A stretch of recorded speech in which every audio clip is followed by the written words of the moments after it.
নমস্কার, শুভরাত্রির আরো একটি সরাসরি আয়োজনে আপনাদের প্রত্যেককে স্বাগত জানাই। আপনারা যারা প্রতি রাতে আমাদের সঙ্গে যুক্ত হন, আপনারা জানেন আমরা প্রতি রাতে এক একটি বিষয় নিয়ে, প্রধানত এক একটি ভাবনা নিয়ে আপনাদের দরবারে হাজির হই। আর আপনাদের দরবারে হাজির হওয়া মানেই আমরা আশা করি যে আপনারা এই আয়োজনটিকে দেখছেন, এই আয়োজনের বিষয়বস্তু নিয়ে ভাবছেন, নিজেদের পরিবারের মধ্যে অন্তত আপনারা বিষয়টি নিয়ে কথা বলছেন। শুধু তাই নয়, আমরা চাই আমাদের এই ভাবনাগুলো আপনারা আরো বৃহত্তর অঙ্গনে ছড়িয়ে দেন। আমাদের এই আয়োজনে আপনারা সামিল হন, এই ভরসায় আমরা প্রতি রাতে যখন আপনাদের সামনে এসে হাজির হই, আমরা মনে মনে বিশ্বাস করি যে আমাদের কথাগুলো আসলে বোধহয় কোথাও না কোথাও গিয়ে আপনাদেরও কথা। আমরা গত কয়েকদিন ধরেই চেষ্টা করছি এই স্টুডিওতে অতিথিদের এনে আপনাদের মুখোমুখি বসাবার। আজকেও আমাদের সঙ্গে এক অতিথি রয়েছেন, তাকে আমরা আমন্ত্রণ জানিয়েছি। আমরা অত্যন্ত কৃতজ্ঞ তার কাছে যে তিনি রাজি হয়েছেন, তিনি বলেছেন যে তিনি আসবেন। তার পারিবারিক ব্যক্তিগত নানা অসুবিধেকে উপেক্ষা করেও তিনি আমাদের সময় দিয়েছেন। কিন্তু একটু বলতে চাই শুরুতেই, আজ আমাদের সঙ্গে এমন একজন মানুষ, আমি নারী বা পুরুষ এই শব্দটি প্রথমেই ব্যবহার করলাম না, আজ স্টুডিওতে আমাদের সঙ্গে এমন একজন মানুষ যিনি তার মতো করে নিজেকে আইডেন্টিফাই করেছেন, নিজেকে চিনতে শিখেছেন। এই কথাগুলো বললে আমরা অনেকেই হয়তোবা ভুরু কুঁচকে জিজ্ঞাসা করতে পারি, এ আবার কেমন কথা? নিজেকে চিনতে শেখা বা নিজেকে জানতে পারা, নিজেকে আইডেন্টিফাই করা মানে কি? আসলে এই চারপাশের বেঁচে থাকার দুনিয়াতে আমি নারী না পুরুষ এটা বুঝতে বুঝতেও আমাদের অনেকটা সময় চলে যায়। কেউ কেউ আছেন কিংবা অনেকেই আছেন এই সমাজে যারা প্রতিদিন বিশ্বাস করেন আমি দেহে নারী কিন্তু আসলে মনে পুরুষ। অনেকে মনে করেন আমি দেহে পুরুষ কিন্তু আসলে আমি নারী। আজ আমাদের সঙ্গে এমন একজন মানুষ রয়েছেন যিনি দীর্ঘ জীবনের বহু বছর নারী হিসেবে কাটিয়েছেন। তিনি পড়াশোনা করেছেন এই শহরের একটি মেয়েদের স্কুলে, কিন্তু আজ তিনি গর্বের সঙ্গে বলেন তিনি একজন পুরুষ। আসুন আলাপ করাই আপনাদের সঙ্গে। আমাদের সঙ্গে স্টুডিওতে আজ অতিথি কৃষ ধর। কৃষ, আপনাকে আন্তরিকভাবে স্বাগত জানাই। প্রথমেই আপনাকে আন্তরিক কৃতজ্ঞতা এই জন্য যে প্রথমবার আপনি ক্যামেরার মুখোমুখি হয়ে অন্তত এই স্বীকারোক্তি প্রকাশ্যে করছেন যে আপনি আসলে একজন পুরুষ। শুরুর গল্পটা, মানে এই যে আপনি মেয়ে হিসেবে জন্মেছিলেন এবং আপনার প্রথম জীবনের, আমি যদি আপনার জীবনটাকে আজকের এই অনুষ্ঠানের জন্য দুটো জীবন হিসেবে বারবার বলি, প্রথম জীবন দ্বিতীয় জীবন, কিংবা যদি বলি first phase of your life, second phase of your life, ওইভাবেও যদি আমরা বর্ণনা করি, বা প্রথম অধ্যায় দ্বিতীয় অধ্যায়, প্রথম অধ্যায়ের জীবনের শুরুটা কেমন ছিল? আপনি কি নাম নিয়ে জন্মেছিলেন পৃথিবীর বুকে? প্রথমে আমার নাম ছিল ব্রততী ধর, এবং যখন জন্মের পর সবাই একটা নাম থাকে, তো আমার নামটা এটাই ছিল, এই নামে আমি পরিচিত ছিলাম। তারপর দীর্ঘদিন বড় হওয়ার সাথে সাথে আমি বুঝতে পারি যে আমি যে দেহে জন্ম হয়েছি সে দেহটা অ্যাকচুয়ালি আমার না, এবং সেটা অনেকে তাড়াতাড়ি বুঝতে পারেন এবং সেটা অনেকে আবার দেরি করে বুঝতে পারেন। কিন্তু আমার মধ্যে খুব তাড়াতাড়ি এই বুঝজ্ঞানটা ছিল বা এসেছে।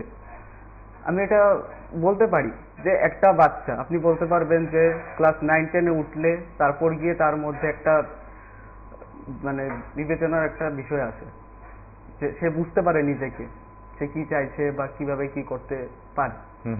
অ্যাকচুয়ালিতে আমার মধ্যে ম্যাচুরিটি ভাবটা অনেক আগে এসেছিল, এবং আমি নিজেকে অনেক আগেই বুঝতে পেরেছি যে আমি যে বডিতে জন্মগ্রহণ করেছি সে বডিটা অ্যাকচুয়ালিটা আমার না, এবং আমি রং বডিতে জন্মগ্রহণ করেছি। তো বোঝার পর তারপর ধীরে ধীরে জানতে শুরু করলাম, নেটে ঘাটলাম যে কি করে হয় এবং এরকম কি আদৌ হয়, সত্যি হয়। তো তারপর বুঝতে পারলাম যে না, হয়, সম্ভব।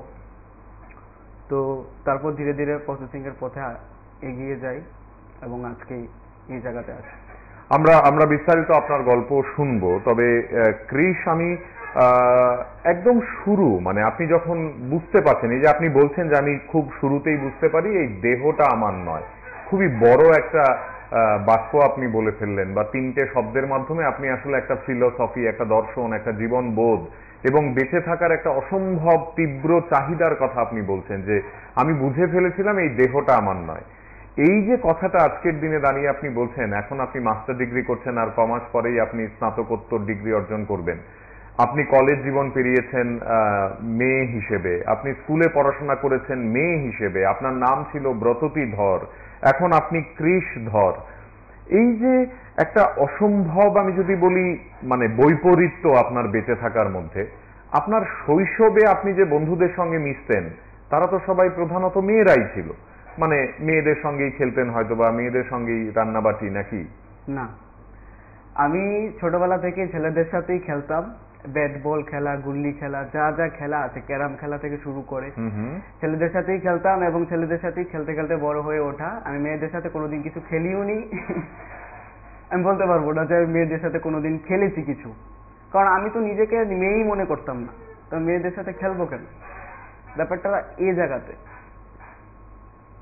তো সেই কারণেই মেয়েদের সাথে আমার বেশি ওঠা বসা এবং খেলা ছিল না। তো ছেলেদের সাথেই ম্যাক্সিমাম আমার খেলাটা ছিল, ছেলেদের সাথেই আমি খেলেছি। তো এই যে জার্নিটা, মানে এই জার্নিটার মধ্যে প্রথম কে, কবে, কখন মানে ব্রততীকে মানে কৃষ হতে বলছে, আবার কৃষকে বলছে তুমি এক্ষুনি ব্রততী হয়েও না, এই যে আমি যদি বলি কনফ্রন্ট্রেশন, মানে নিজের সঙ্গে নিজের, তো নিশ্চয়ই আপনার অনেক তর্ক বিতর্ক হয়েছে, অনেক কথা হয়েছে, আয়নার সামনে দাঁড়িয়ে আপনি অনেকবার নিজেকে প্রশ্ন করেছেন, কিংবা আপনি হয়তোবা ঘুমের মধ্যে অবচেতন ভাবেও বিশ্বাস করেছেন পরের দিন সকালবেলা আপনাকে জোর করে সেই জীবনটাতেই যেতে হবে যে জীবনটা আসলে আপনার নয়, বা সেই শরীরের মধ্যে অভিনয় করে বাঁচতে হবে যেটা আসলে আপনার নয়। ওই ব্যাপারগুলো বা ওই দিনগুলো কেমন ছিল ওইটা একটু বলুন। না, সেটা আমি রিয়েলাইজ করেছি আমার ব্যক্তিগত লাইফে। যাদের সাথে আমি চলেছি তারা কিন্তু আমাকে টোল টিটকারি বা বাজে কোনো কিছু একটা বলা, সেটা কোনোদিনই বলিনি, কারণ তারা আমাকে অনেকটা সাপোর্ট করেছে এবং ভালোবেসেছে, এবং আমি যে রকম ঠিক সেভাবে আমাকে অ্যাকসেপ্ট করেছে। আজকে আপনি বলতে পারেন যে আপনি মেয়েদের স্কুলে পড়েছেন, তো তাদের স্কুলে যাওয়ার পর তো আপনাকে মেয়ে বলেই সম্বোধন করা হবে না, কিন্তু না, আমার সাথে যে আমার ফ্রেন্ড সার্কেল, এবং আমি ক্লাস মনিটর ছিলাম ক্লাসে, তো সেই ক্ষেত্রে সবাই আমাকে ভাই ভাই ভাই বলেই ডাকতো। ঠিক আছে, তখন আপনার খারাপ লাগতো না যে আমি একটি মেয়েদের স্কুলে পড়ছি, এখানে সবাই আমাকে ভাই ভাই বলে ডাকছে? না, কারণ খারাপ লাগতো যে আজকে যদি সঠিক বডিতে জন্ম হতাম তাহলে আমি স্কুলে পড়তামই না।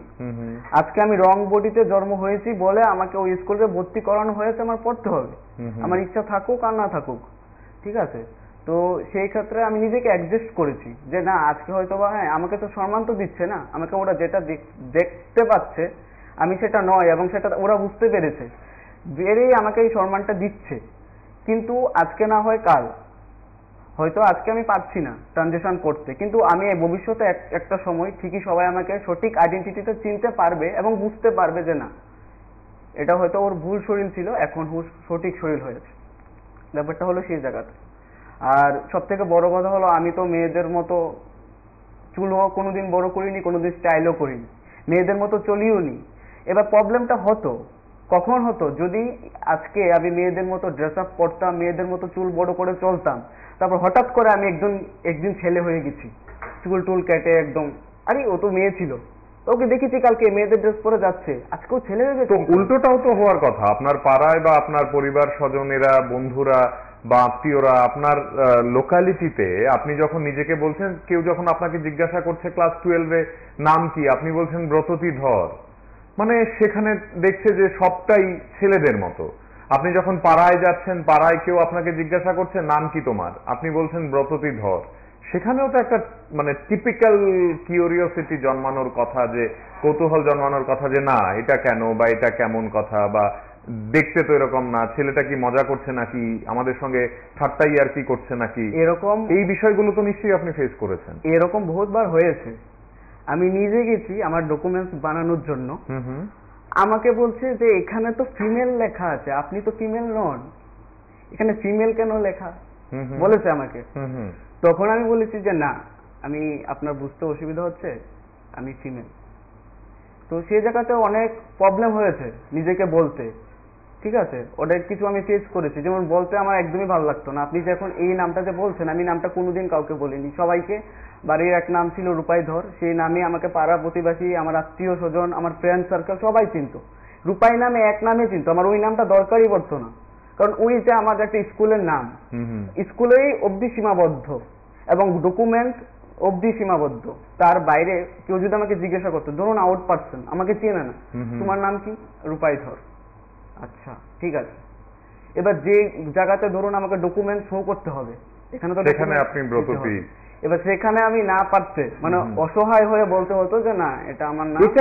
এটা মানে একজন রূপান্তরকামীর কাছে, বা যে মানুষটি পুরুষ হিসেবে জন্মে নারী হতে চাইছেন প্রতিদিন, বা যে মানুষটি নারী হিসেবে জন্মে পুরুষ হতে চাইছেন প্রতিদিন, আমি যদি উদাহরণ হিসেবে আমাদের কিংবদন্তি ঋতুপর্ণ ঘোষের কথাই উচ্চারণ করি, এই যে তিনি বলছেন বহু সাক্ষাৎকারে বা নানা লেখাতেও তিনি লিখছেন যে এই যে একটা নিজেরই দু তিনটে চরিত্রের সঙ্গে নিজের প্রতিদিন কথা বলা, যুদ্ধ করা, লড়াই করা, এই যে আপনি এক্ষুনি বললেন, ইউ আর ভেরি কারেক্ট, এবং তিনিও তাই বলতেন যে আপনি বলতে চাইছেন না ব্রততী নামটা, আপনি এই নামটা শুনতে চাইছেন না হয়তো বা আমার মুখে, কিন্তু এই নামটা নিয়ে তো আপনাকে চলতে হয়েছে অনেকগুলো বছর, এই নামটা নিয়ে আপনাকে বহু জায়গায় বহু কিছু গিয়ে বলতে হয়েছে, অনেকের সামনে দাঁড়িয়ে আইডেন্টিটি আপনাকে এটাই দিতে হয়েছে আমি ব্রততী। এই যে বিষয়টা, এটা আপনাদের কমিউনিটির সদস্যরা যারা যারা এরকম ভাবে প্রত্যেকদিন পুরুষ থেকে নারী কিংবা নারী থেকে পুরুষ হতে চাইছেন বা ইতিমধ্যেই হয়ে গেছেন আমাদের রাজ্যে, তারা কিভাবে দেখেন, বা তাদের সঙ্গে আপনার যখন কথোপকথন হয়, আপনাদের এই ভেতরের কষ্টটা বা ভেতরের চেপে থাকার বা অভিনয় করার এই যে একটা বিষয়, এটাকে আপনারা কিভাবে হ্যান্ডেল করেন? দেখুন, এই কথা বলতে গেলে প্রথমেই বলতে হয় যে আমরা ছোট্ট একটা রাজ্যে বসবাস করি, ত্রিপুরাতে। এখানে মানুষ এখনো কিন্তু এত কিছু জানেই না। আজকে গিয়ে আমি যদি বলি যে আমি মেয়ে থেকে ছেলে হয়েছি, সেই কথাটা শুনে আমার দিকে একটা বাঁকা দৃষ্টিতে তাকাবে এবং বলবে যে কি করে সম্ভব, ও কি করে মেয়ে থেকে ছেলে হলো, কি বলছে ও? কারণ এটা মানুষের কাছে এখনো অসম্ভবের কিছু হয়ে আছে।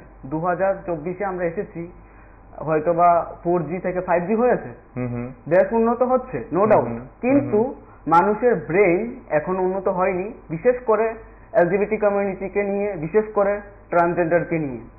এখনো মানুষ ট্রান্সজেন্ডার বলতে কেবলমাত্র হিজড়েকেই বোঝে, এবং ট্রান্সজেন্ডার কথাটা যখনই শুনতে পারবে ডাইরেক্ট যে ও বোধহয় হিজড়ে।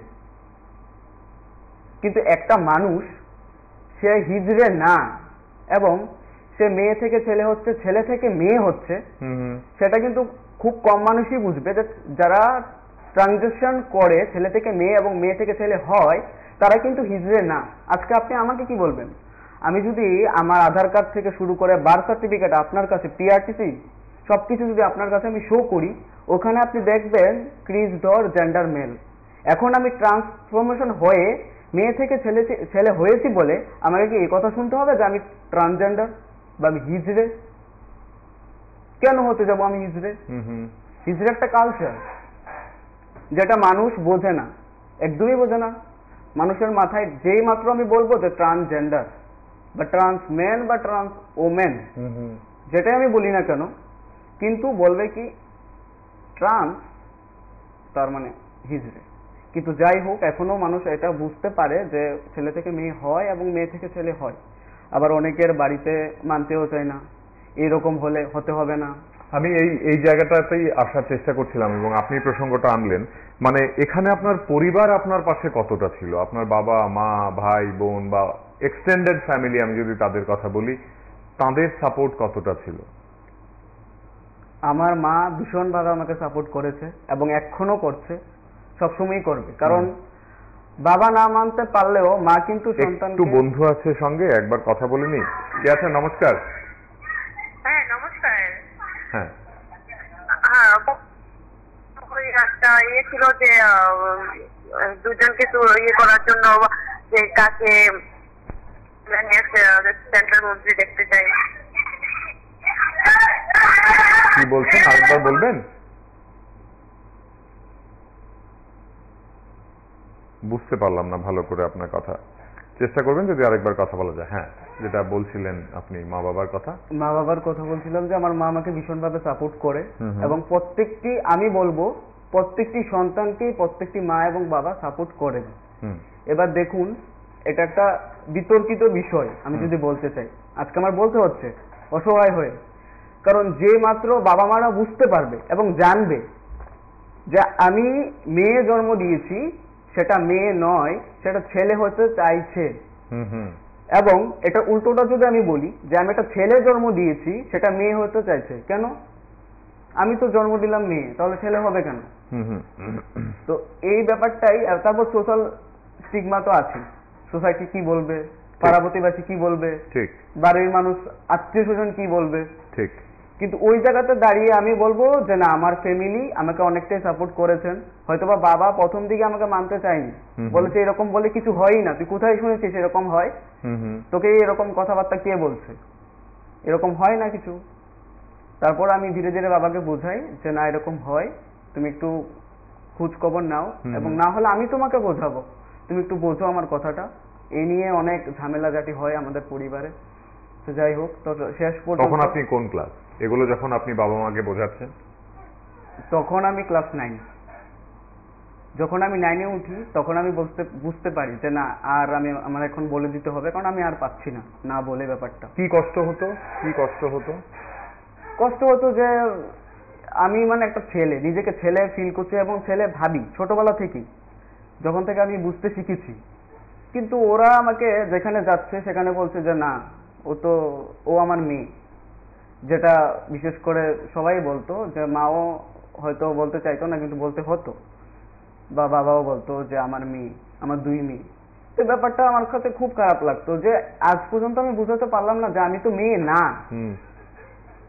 কেন আমাকে এটা বলা হচ্ছে, কেন এটা বলছে। ওরা কি এতটুকু বুঝতে পারছে না যে আমি যে এটা না, এবং আমাকে দেখতেও তো লাগছে না। একজনকে যে আপনি মেয়ে বলবেন, এখন যদি আমি আপনার সাথে যাই বা প্রথম আপনি আমাকে দেখলে কি মেয়ে বলতে পারবেন? না, পারবেন না তো। না তো। তো ওরা কেন বলছে? কারণ আমাকে জন্ম দিয়েছে, ছোট থেকে বড় করেছে, ওরা বুঝতে পারছে ব্যাপারটা, ওদের চোখের সামনে আমি বড় হয়ে উঠেছি, সে কারণে ওরা বলেছে। তো যাই হোক, এই ব্যাপারগুলো আমার খুবই খারাপ লাগতো, আমার ভালো লাগতো না। যে কারণে আমি আমার আত্মীয় স্বজনের বাড়িতেও যাই না। আমার আত্মীয় স্বজনের সাথেও আমার বিতর্কিত, যে ওরা আমি যে এরকম ভাবে বড় হতে চেয়েছি বা বড় হয়েছি, এখন পর্যন্ত কিছু কিছু আত্মীয় স্বজন মেনে নিতে পারেনি, যে মেয়ে হয়েছে আবার ছেলে হয়ে যাবে, এসব আবার কি কথা, কেন ছেলে হবে, এরকম অনেক আছে। কিন্তু তারপরেও আমি বলবো যে যে যেমন ভাবে বাঁচতে চাই তাকে বাঁচতে দেওয়া দরকার। কারণ আমার শরীর। আপনি বাবাকে কি বলে মানিয়েছেন, মানে কখন গিয়ে তিনি সারেন্ডার করলেন আপনার কাছে? বাবা বিষয়টাই হলো একটু স্টেট পার্সনের মতো, মানে যে পরিবারে দেখবেন যেই থাকবে বাবা মানে রাগ বেশি, না মানবো না, কেন এরকমটা হবে, এরকমটা হলে আমার এখানে হবে না।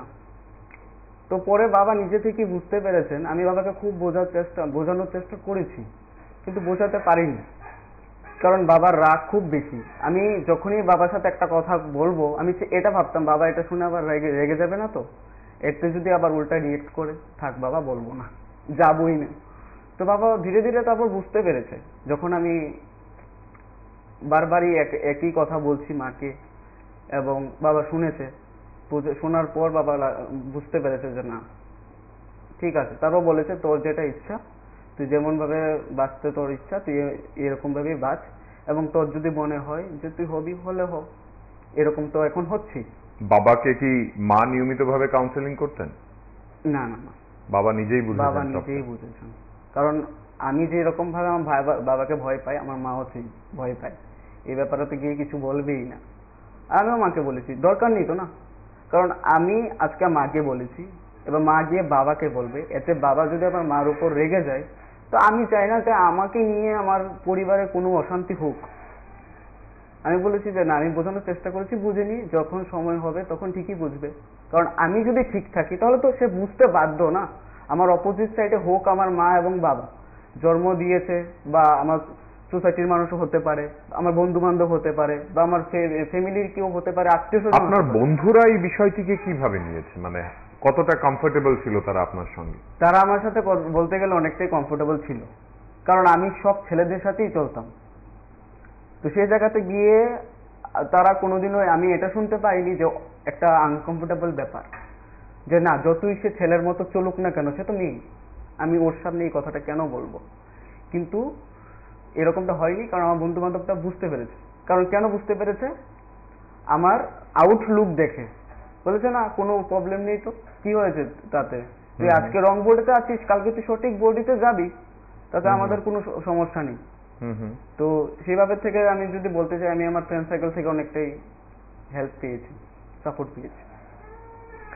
আপনার স্কুল জীবনটা নিয়ে একটু বলবেন আর একটু, মানে আপনি তুলসীবতী স্কুলে পড়তেন বোধহয়, মহারানী গার্লস হাই সেকেন্ডারি স্কুল, মহারানী তুলসীবতী বালিকা বিদ্যালয়ের আপনি ছাত্রী, এবং এখনো এই কথাগুলো বলতে আমার কেমন একটা অসম্ভব রকমের অবাক অবাক ভাবনা কাজ করছে যে এই ব্রতটি যাকে আপনি মানতে নারাজ, যাকে আপনি স্বীকৃতি দিতে নারাজ, তিনি মহারানী তুলসীবতী বালিকা বিদ্যালয়ে পড়াশোনা করেছেন এবং ক্লাস 12 পর্যন্ত পড়াশোনা করেছেন। তারপর আপনি উইমেন্স কলেজে পড়াশোনা করেছেন, মানে একেবারে শিহরণ জাগার মতো। সেই জায়গা থেকে আপনি মাস্টার্স ডিগ্রি করছেন এখন ত্রিপুরা ইউনিভার্সিটি থেকে বোধহয়, বাংলাতে।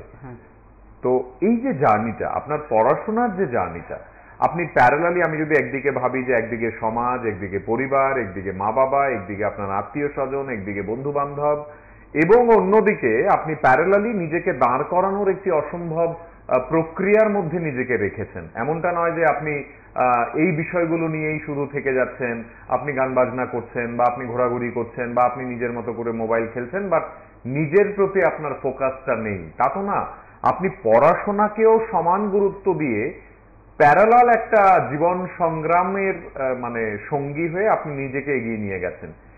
মহারানী তুলসীবতী বালিকা বিদ্যালয় এবং উইমেন্স কলেজ, সেখানে ব্রততী, তারপর থেকে হঠাৎ করে মানে কৃষ ধর, এবং ত্রিপুরা ইউনিভার্সিটিতে এখন আপনি পুরুষ, আপনার সমস্ত আইডেন্টিটি কার্ডে আপনি কৃষ। এই জীবনটা, মানে স্কুল, কলেজ, ইউনিভার্সিটি, এই তিনটে ফেজকে আপনি কিভাবে আলাদা করেছেন? মানে এই কথাটা বলতে গেলে প্রথমে এটা বলতে হয় যে যখন আমি স্কুল লাইফে ছিলাম, তখন এই নামটা নিয়ে বা স্কুলের যে মানে ড্রেস আপ ছিল, ড্রেস আপটা নিয়ে আমার খুবই প্রবলেম হতো যে এই ড্রেস আপ পরে আমি কিন্তু যাবো না স্কুলে, ভালো লাগতো না। তারপর ভাবলাম যে না, যদি পড়াশোনাটা না করি তাহলে কি করব লাইফে, কারণ আজকে যদি আমাকে পড়তে হয় তাহলে আমার এই ড্রেস পরেই যেতে হবে, এটা বাধ্যতামূলক। তো সেই ক্ষেত্রে ভেবে এবং নিজের কেরিয়ারের কথা ভেবে যে ঠিক আছে, আজকে হয়তো এই ড্রেসটা পরে যাব, কালকে তো আর এই ড্রেসটা আমার পরতে হবে না। তো সেই ক্ষেত্রে আমি প্রত্যেক দিন মানে দিন গণতাম যে কবে আমার স্কুল লাইফটা শেষ হবে এবং কবে আমি এই ড্রেসটার থেকে মুক্তি পাবো। মানে এই ব্যাপারটাই মানে ভাবলে এখনো আমার কিরকম লাগে যে আমি একটা সময় মেয়েদের ড্রেস পরে স্কুলে যেতাম, মানে ব্যাপারটা মানে এখন আমি আর এক্সিস্টই করতে পারিনি, মানতেই পারিনি। আর বাকি রইল কলেজ লাইফ। কলেজ লাইফে যখন আমি উঠি এবং তখন আমার ট্রান্সকার্ড হয়, এবং তখন আমি বলি কলেজের প্রিন্সিপালকে যে ম্যাডাম, আমি মেয়েদের কলেজ ড্রেস আপ পরে আমি আসতে পারবো না।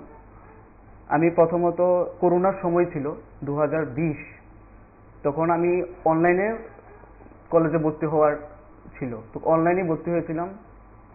21-22 আমার কলেজের জোরটা ছিল। তখন আমি 2022-এ গিয়ে আমি প্রিন্সিপালকে জানাই যে আমি একজন ট্রান্সম্যান, আমি মেয়েদের ড্রেস পরে আমার কলেজে আসতে আমি পারবই না, এবং আমি কলেজে যাইও নি। শুধু পরীক্ষার দিনগুলিতে আউট ড্রেসে ট্র্যাক এবং ট্র্যাক শার্ট পরে আমি কলেজে যেতাম, এবং কলেজে গিয়ে পরীক্ষাগুলো দিতাম, তারপর চলে আসতাম। আমি কিন্তু একদিনও কলেজে গিয়ে আজ পর্যন্ত 3 বছর কলেজ আমি পড়েছি, কিন্তু আজ পর্যন্ত কলেজে গিয়ে আমি একদিনও ক্লাস করিনি। তো আপনি পড়াশোনাগুলো কিভাবে করেছেন? আমার টিউশন ছিল, আমার প্রাইভেট ছিল, এবং আমার যে বান্ধবীগুলো ছিল তারা আমাকে হেল্প করতো, ক্লাসে কি কি পড়া হতো এবং ক্লাসে যা যা পড়ার দিত আমাকে, তারা আমাকে হোয়াটসঅ্যাপ করে দিত এবং ফোন করেও বলতো আজকে এটা এটা দিয়েছে, পরীক্ষার জন্য এগুলো ইম্পর্টেন্ট, এগুলো পড়বে। আর তার পাশাপাশি আমার তো গাইড টিচার ছিল, বাস। তারপর ইউনিভার্সিটি? তারপর ইউনিভার্সিটিতে তো আমি ছেলেদের নামই ভর্তি। এই যে ম্যাডামকে গিয়ে আপনি কলেজে বলছেন, মানে উইমেন্স কলেজে গিয়ে ম্যাডামকে বলছেন যে আমি পোশাক পরতে পারবো না, কারণ আমি তো একজন পুরুষ, আমি মেয়েদের পোশাক পরে আপনার কলেজে আসতে পারবো না। এই যে একজন ছাত্র তার মানে মহাবিদ্যালয়ের প্রধান শিক্ষককে গিয়ে বা শিক্ষিকাকে গিয়ে এই কথাটি বলছেন, অধ্যক্ষাকে গিয়ে এই কথাটি বলছেন, সেখানে আপনি কতটা মানে সাহস নিয়ে যে বলেছেন, উত্তরে কি পেয়েছেন আমরা শুনবো। বন্ধু আছেন সঙ্গে, যদি কথা বলতে পারি। কে আছেন? নমস্কার। নমস্কার, কে বলছেন?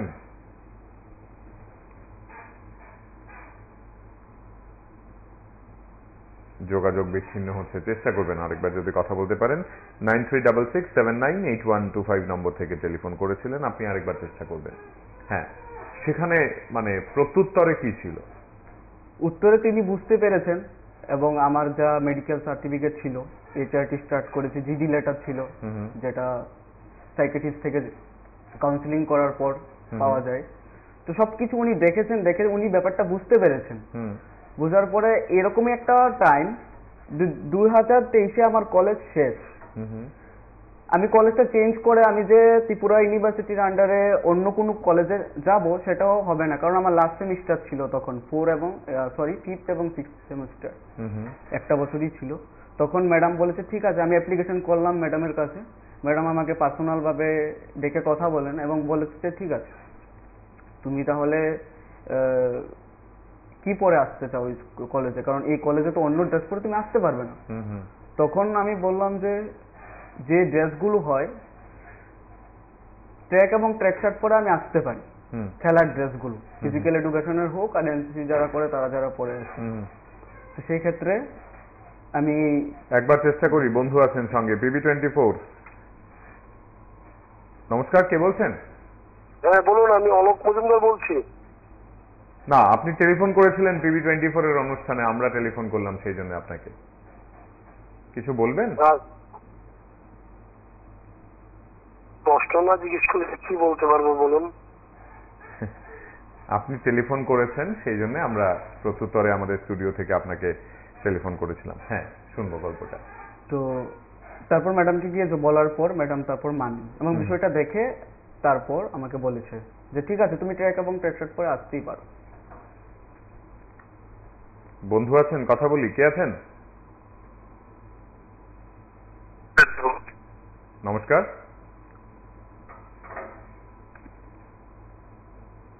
নমস্কার, কে বলছেন? হ্যালো। হ্যাঁ বলুন।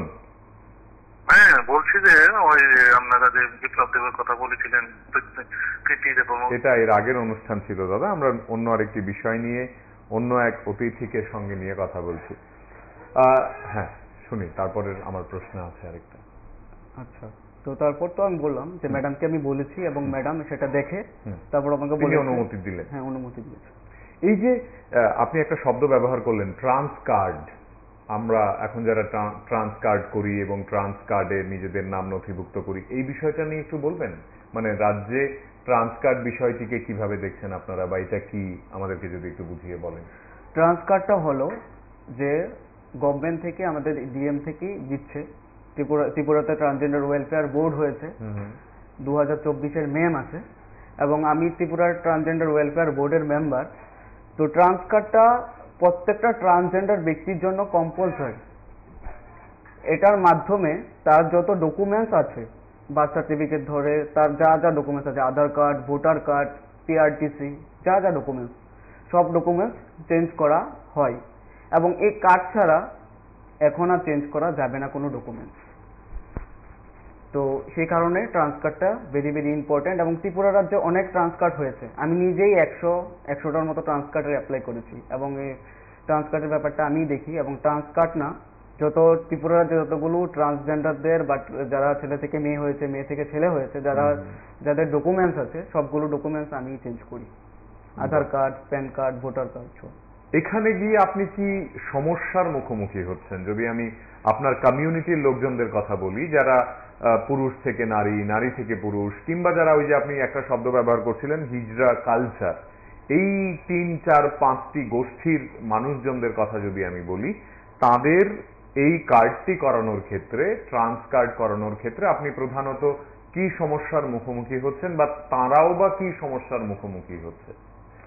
এই ট্রান্স কার্ড করাতে গেলে অনেক কিছু বোঝাতে হয়, বিশেষ করে হিজড়া কালচার থেকে যারা বিলং করেছে। ট্রান্স কার্ড কেন করব, এটা কিসের দরকার, বা এটা করলে গভর্নমেন্ট আমাদেরকে কি ফ্যাসিলিটি দেবে। তো গভর্নমেন্ট চাইছে যে ত্রিপুরা রাজ্যে কত সংখ্যক ট্রান্সজেন্ডার পার্সন আছে সেটাকে একটা জায়গাতে আনার জন্য, এবং যেন বুঝতে পারেন যে কত পার্সেন্ট ট্রান্সজেন্ডার পার্সন আছে।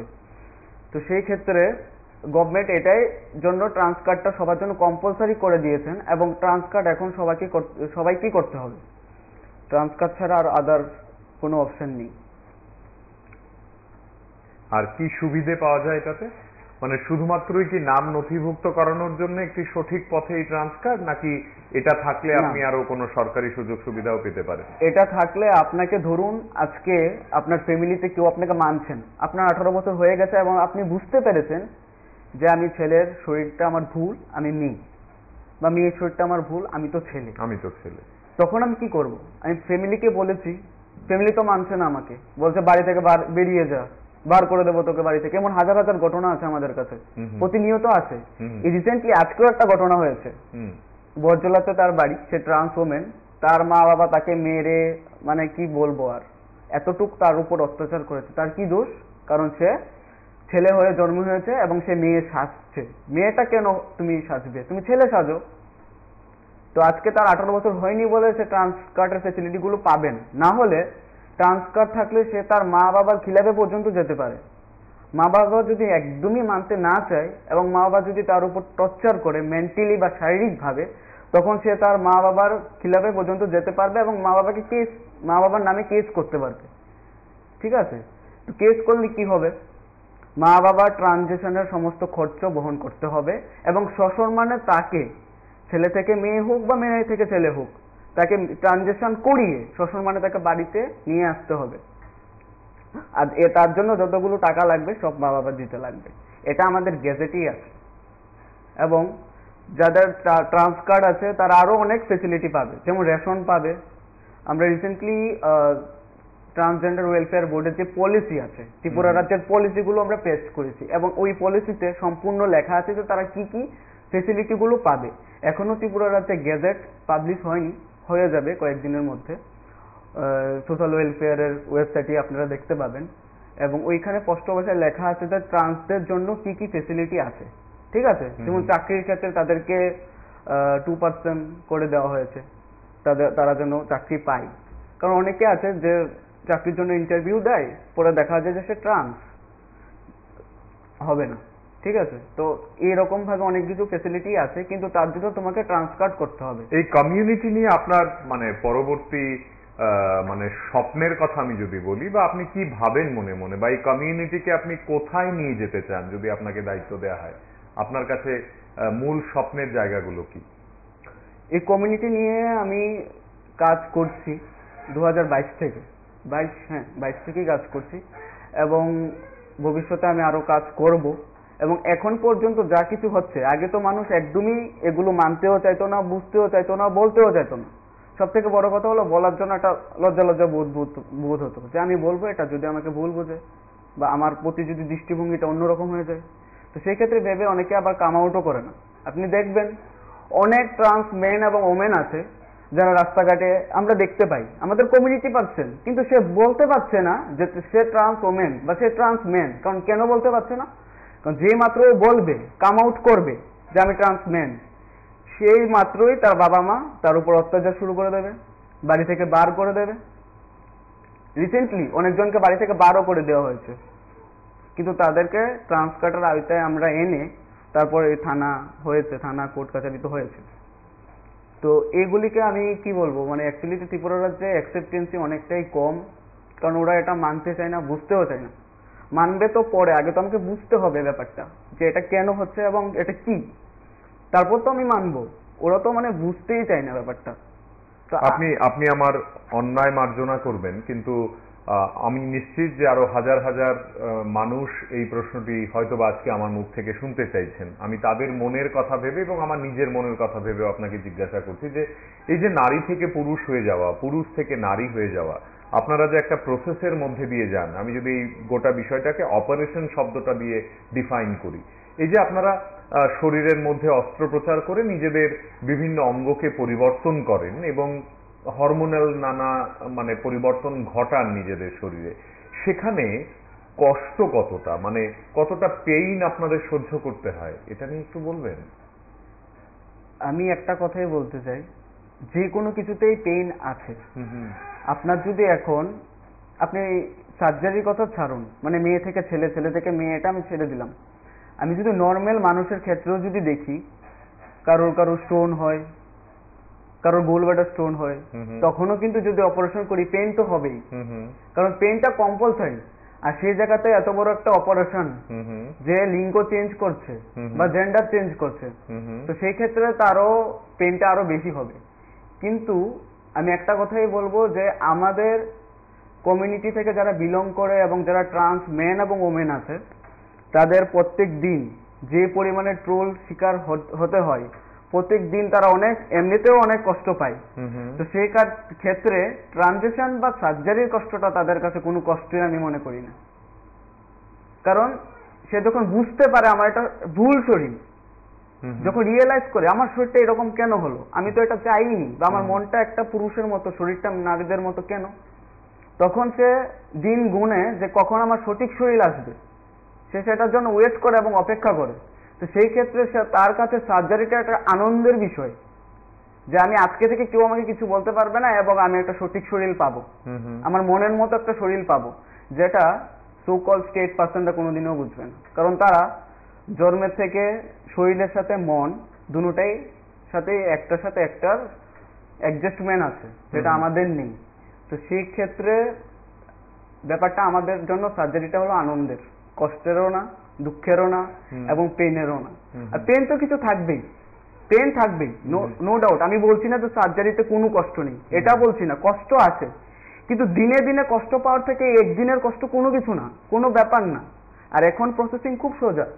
আগে সার্জারি করলে মানুষ 1 মাসে গিয়ে ঠিক হতো, এখন 15 দিনে অফিস কাছারি সব কিছু করতে পারছে, এখন আগের মতো আর নেই। কতটা ব্যয়বহুল? আমি যদি নিজেকে নিজের আইডেন্টিটি চেঞ্জ করাতে চাই, আমি যদি প্রত্যেকদিন ভাবি যে আমি করাবো, আমার মা বাবা চট করে আমাকে টাকা দিয়ে দেবেন তাও তো না, আমাকে ফাইট করে ওই টাকাটা হয়তো বা জোগাড় করতে হবে। কতটা ব্যয়বহুল এই অপারেশন? এই অপারেশনের মধ্যে টোটাল খরচা ধরুন 5 লাখ টাকার মতো খরচা হবে, 5 থেকে 5.5 লাখ টাকা এখন খরচা হয়, ঠিক আছে। আর এখন আজকালকার দিনে একটা মেয়ে বিয়ে দিতে গেলে কত টাকা লাগে? 10 লাখ। 10 লাখের নিচে কি কোনো বিয়ে হয়? হবে না তো। তো একটা মেয়ে বিয়ে দেওয়ার জন্য আমি যদি কারোর কাছ থেকে ধার দেনা করে দিতে পারি, তো আমি সার্জারিও তো করাতে পারি, কারণ এটা তো আমার সবচেয়ে বড়, আমার জেন্ডার ডিসফোরিয়া, একটা ক্যান্সার হলে যতটুকু মানুষের কষ্ট হয় তার থেকে বেশি কষ্ট প্রত্যেকটি দিন, প্রত্যেকটি মুহূর্ত। কোন ডাক্তার দেখবে আমাকে? আমাকে কে বলবে যে তোমার এই প্রবলেম, তুমি এই ওষুধটা খাও তোমার সেরে যাবে? এরকম তো কোনো ওষুধ নেই। আমার মনের সাথে শরীরের সংঘর্ষ, সেই জিনিসটা বুঝতে হবে। তো সেই ক্ষেত্রে গিয়ে আমি বলবো যে একটা মেয়ে বিয়ে দিতে যদি আমি আজকে আমি মেয়ে, আজকে যদি আমাকে বিয়েও দেওয়া হতো 10 লাখ টাকা খরচ হতো, কম করে আজকে 2024-এ দাঁড়িয়ে কমে আমি বলেছি, কিন্তু তাহলে আজকে আমি ছেলে হয়ে যাচ্ছি 5 লাখ টাকা, তো এখন তো আমি বিয়ে করে বউ আনতে পারবো, আমাকে বিয়ে দিতে হবে না। ব্যাপারটা হলো সেই জায়গাতে। আর টাকার কথা আপনি যদি বলেন, আমি একটা কথাই বলবো, মা বাবা থেকে আমি কেন নেব? আমি যদি পারি, আমি বুঝতে পারছি তো আমার রিয়েলাইজ হচ্ছে এটা আমার ভুল শরীর, আমি কোনো কিছু একটা পড়াশোনা করে বা কোনো কাজকর্ম করে ভালো পথে আমি টাকাটা ইনকাম করে তারপর আমি সার্জারি করি। আর সব থেকে ভালো কথা হলো এখন যারা সার্জারি করে তারা আপনাকে লোনের ব্যবস্থা করে দেয়। ধরুন আপনি টপ সার্জারি করেছেন, করার পর 1 লাখ টাকা কি 1.5 লাখ 2 লাখ টাকা খরচ হবে প্রথম স্টেজে, তখন আপনি লোন নিয়ে করতে পারবেন। তারা আপনাকে 0 ইন্টারেস্টে লোন প্রোভাইড করে। আমি ঠিক আছে 50,000 টাকা পারলাম দিলাম, বাকি 1 লাখ টাকা আমি 1 বছরে দিয়ে দেবো ইএমআই করে সিস্টেম। তো সেই ক্ষেত্রে আমার টাকা বেঁচে যাচ্ছে। আজকে একটা গাড়ি কিনতে যাই না, আমার সেম প্রসেস হবে। তো সেই ক্ষেত্রে আমি, কারণ একসাথে তো আমার টাকাটা যাচ্ছে না। প্রথম সে দেখুন, এখন একসাথে কেউ বটম এবং টপ সার্জারি করতে পারবে না, কারণ আমাদের গেজেটে আছে যে একটা বডি সে কতটুকু নিতে পারবে। আগে টপ সার্জারি করা হবে, টপ সার্জারি করার 6 মাস পর তারপর সে বটম সার্জারি করতে পারবে তার বডি অনুযায়ী। এবার কেউ যদি মনে করে যে না আমি পারবো, এবার পারবো বললেও এটা হবে না, কারণ এটা আইনের থেকেই উঠিয়ে দিয়েছে যে ডাক্তার একই সাথে 2টো সার্জারি করবে এবং 2টো সার্জারি করার পর যদি কেউ মারা যায়, মারা গেলে তারপর ওই ডাক্তারের লাইসেন্সই ক্যান্সেল হয়ে যাবে। এটা করতে পারবে না, এটা আইনগতভাবে নেই। আর আগে করতে পারতো, কিন্তু এখন আর আইনগতভাবে নেই, কারণ এখন এটার উপর অনেক রিসার্চ করা হয়েছে এবং দেখা গেছে যে না, একটা সার্জারি করে তার শরীর যখন ভালো হবে, সুস্থ হবে, সে তখন শরীরকে তো রেস্ট দিতে হবে। রেস্টের পর 6 মাস হোক 3 মাস হোক তার বডি বোঝে। আপনার কখনো নিজের সঙ্গে এই যে রাত্রিবেলা আপনি বাড়িতে ফিরে যাবেন, হয়তোবা নিজে একা হবেন, ঘুমোতে যাবেন, আপনার কখনো মানে এই কৃষের মানে এই পুরুষ মানুষ যুবক ইউনিভার্সিটিতে পড়ছে যে কৃষ, তার কখনো ব্রততির সঙ্গে কথা হয় না, একদমই না, কখনো কথা হয় না? কোনোদিনও কথা হয় না, এবং আমি এটা ছিলামই না। যখন কেউ আমাকে বলতো আগে, এখন তো না, বলতো আমি এটা কি বলছে, আমি তো এটা নাই, ডাইরেক্ট মনে মনে বলতাম। ওনাকে তো আর বলতে পারবো না যে এটা আমি না, ওনা বলবো মা তোমার নাম বললে এটা, যে তুমি এটাই, আবার এটা না বলতে আমি নিজেকে বলতাম যে বলছে বলুক, উনি আমাকে ভুল বুঝছে বা আমার ওনার কাছে বলতে হবে, বাধ্যতা। এই রাজ্য এবং এই দেশ এবং এই পৃথিবীর বুকে যারা তোমার মতো বা আপনার মতো বা সত্যি অর্থেই আপনাদের অনেকের মতো বেঁচে আছেন, প্রত্যেক দিন লড়াই করছেন, মনকে একটা বলছেন কিন্তু মুখে এই পৃথিবীকে আরেকটা বলছেন, তাদের জন্য কি বার্তা হবে কৃষের? আমি একটা কথাই বলবো সবাইকে, বাড়িতে যদি কেউ দেখে বা বুঝতে পারে, দেখুন আমার মা বাবাকে আমি সবার আগে বুঝতে পারবো, আমার থেকে বেটার এই দুনিয়াতে কেউ বুঝবে না। কারণ একটা সন্তানকে যেমন মা বাবা বুঝতে পারে, সে যদি সঠিক সন্তান হয় সেও তার মা বাবাকে বুঝতে পারে। আমি বুঝতে পারবো না আমার বাবার কোন সময় কোনটা দরকার বা কখন কি লাগবে। তো আমি একটা কথাই বলবো যে যদি মনে করো যে মা বাবা মানবে, তখনই গিয়ে নিজেকে বলো এবং তাদের কাছে তুলে ধরো যে না আমি এরকম না, আমি এরকম। যদি মনে করো যে না মানবে না, বলেও লাভ নেই, বললে একটা এখানে ঝামেলার সৃষ্টি হবে এবং আমাকে বাড়ি থেকে বেরও করে দিতে পারে, তাহলে আমি বলবো যে নিজে সঠিক পথে গিয়ে যতক্ষণ অব্দি না নিজের পায়ে দাঁড়াচ্ছ ততক্ষণ অব্দি বলাটা ঠিক না। কারণ আমি দেখুন আজকে এরকমই তো হচ্ছে না, আজকে তাদেরকে বাড়ি থেকে বার করে দিচ্ছে আমাদের কমিউনিটি পার্সনকে। কেন দিচ্ছে? কারণ সময় হওয়ার আগেই তারা বলে দিচ্ছেন যে আমি তো মেয়ে না, আমি ছেলে। তখন মা বাবার মাথাতে কি যায়? এতগুলো টাকা, টাকা কিন্তু কম, আমি বলবো কম, একটা বিয়ের তুলনায় যদি আমি দেখতে চাই তাহলে আমি বলবো কম, কিন্তু কম হলেও তারা কি ভাববে যে না এটা হবে না। এরকমটা কেন? অনেকের তো বাড়ি থেকেই বার করে দিয়েছে, এগুলো তো শুনেই উনি কি হয়েছে বা কেন, যেই শুনতে পেরেছে ও মেয়ে না ছেলে, বেরিয়ে যা, এরকম হলে আমার বাড়িতে না। ঠিক। তো তাই বলবো আমি নিজের পায়ে আগে প্রতিষ্ঠিত হও, এবং যখন দেখবে যে না আমি ইনকাম করছি, আমি পারবো এবার সার্জারি করতে, আমার কাছে কোনো ব্যাপার না, একটু কষ্ট হবে কিন্তু কষ্ট হলেও নিজের পায়ে দাঁড়িয়ে করাটা বেটার। আর যদি মনে করে যে না মা বাবা সাপোর্ট করবে, মা বাবা আমার পাশে আছে, তাহলে মা বাবাকে বলো এবং বোঝাও যে এটা একটা নর্মাল ব্যাপার, এটা এরকম কোনো একটা মানে এরকম কোনো ব্যাপার না যেটা হবেও না বা করতে পারবি না, এরকম কোনো ব্যাপার না। এটা আজকালকার দিনে অনেক হচ্ছে। বুড়ি বুড়ি আপনি বাইরে যান, দিল্লিতে যান, কলকাতায় যান, দেখবেন যে হিউজ পরিমাণ, ত্রিপুরা রাজ্যের তুলনায় বাইরে আরো বেশি আছে। ঠিক আছে, তো এটা কোনো খারাপ বিষয় না, এবং মা বাবাকে বলবো যে ওরাও ওদের সন্তানকে বুঝুক যে আমার সন্তান কি চাইছে, আমার সন্তানটা কিভাবে থাকলে ভালো থাকবে। সবার থেকে মূল্যবান কথা হলো পাড়া প্রতিবেশী হেনা তেনা আত্মীয় স্বজন, এর থেকে সবচেয়ে বেশি কথা হলো যে আমার সন্তানটা কি চাই, সে কিভাবে ভালোবাসে। খুব সুন্দর বললেন, খুব সুন্দর বললেন। একবার হাত মেলাতে চাই। মেনি মেনি থ্যাঙ্কস, আপনি এত রাতে এসেছেন এবং সময় দিয়েছেন আমাদেরকে। শ্রদ্ধেয় দর্শক, আপনারা যারা এই আয়োজন দেখলেন, ক্রিস যেটা বারবার বলছিলেন যে তিনি শরীরে এক ছিলেন, মনে আরেক ছিলেন, এখন বলছেন তার মন এবং শরীর একই স্রোতে বইছে। এই অসম্ভব রকমের একটি লড়াইয়ের দুনিয়ায় আমরা যারা প্রতিনিয়ত বেঁচে থাকি, আমরা যারা হয়তোবা তাদেরকে চিনতে পারি না বা চিনেও চিনি না, আসুন আমরা আরো ঐক্যবদ্ধ হই, তাদের পাশে থাকি, তাদেরকে চিনি, তাদেরকে বুঝি এবং তাদেরকেও আমাদেরই পরিবারের একজন মনে করি। তাহলে তাদের লড়াই, তাদের বেঁচে থাকার প্রত্যেক দিনের কষ্টটা আরেকটু সহজ হবে। আজ এ পর্যন্তই। আগামীকাল নতুন কোনো ভাবনা, নতুন কোনো বিষয় আপনাদের অপেক্ষায়। শুভরাত্রি।